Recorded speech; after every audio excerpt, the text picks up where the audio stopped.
Wake up, Calvin, you're wrong. Get out of my way. Good evening, fellow woodworkers. Good evening, fellow woodworkers. Tonight we're going to continue the journey on the exploration of wood joinery. So last time I handed a list of different wood joints that Cecil Galpin had brought in. And in case you weren't here last week and didn't get a copy, I have 2 copies left. So see me afterwards if you like a copy. There's also one on the bulletin board. And as well, last time, Chris Lapine did an overview of the pocket hole jig. And I have to say that he's not here tonight that I see, but he did an excellent job. And it was very informative, especially for me.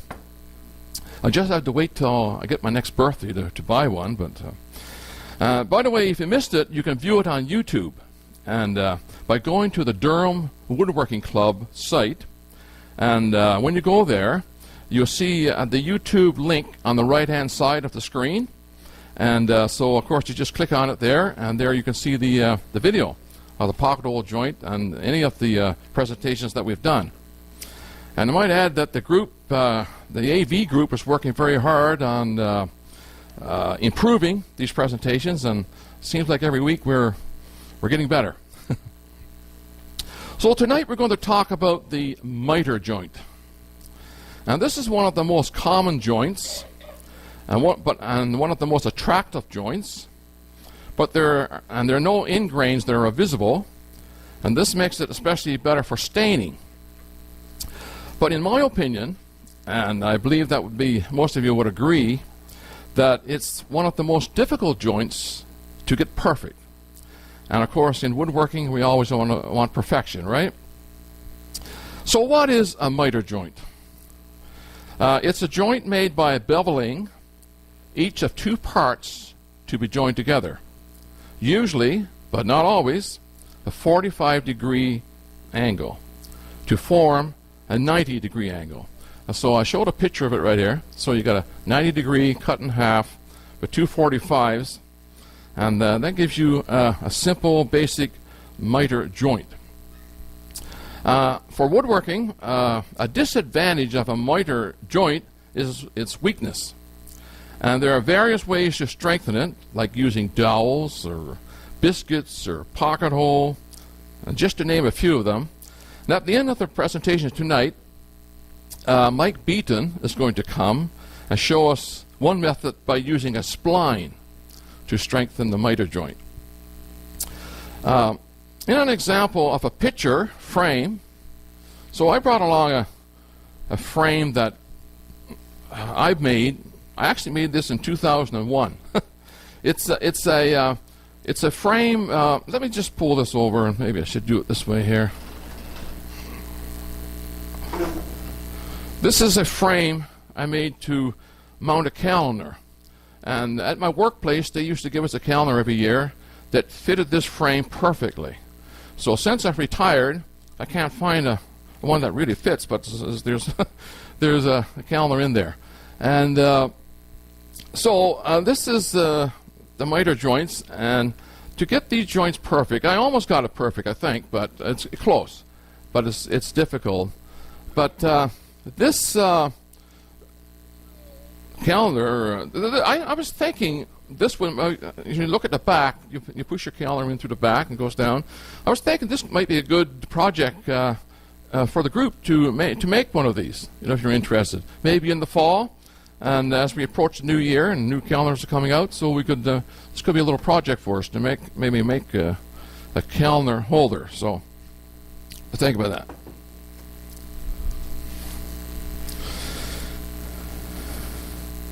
And so in the picture frame, of course, I made a picture of it up here as well. There are 8 cuts, and there are many variables in the process to make these 8 cuts. There are many variables in the process, and if only one is out of just a little bit, you're not going to be happy with your cut. So